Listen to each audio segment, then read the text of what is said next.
ជាទឹកកដានឡើយវិសេសទេវតានៅខាងណាឪពុកមិនចេញមហិទ្ធិរិទ្ធ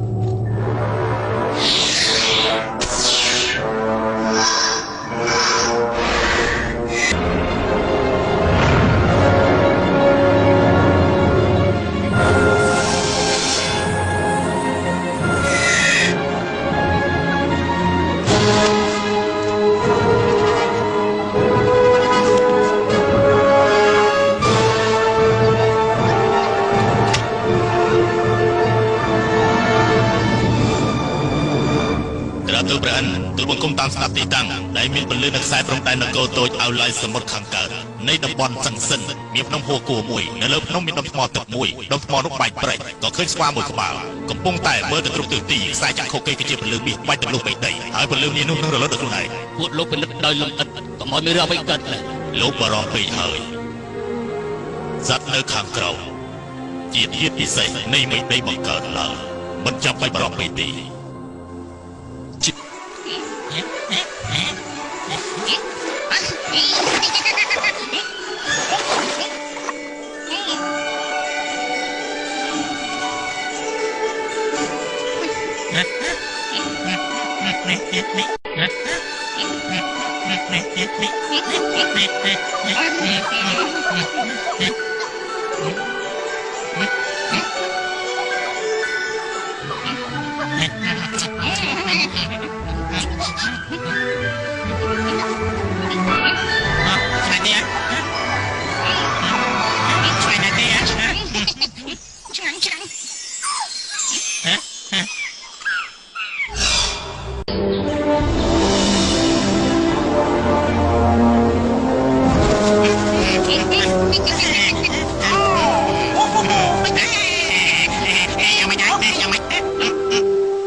មកពីលើមេឃហូរចុះទៅជើងភ្នំហើយហូររហូតទៅដល់មហាសមុទ្រណា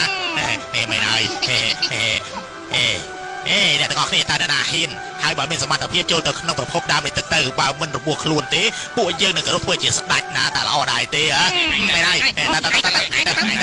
ទៅ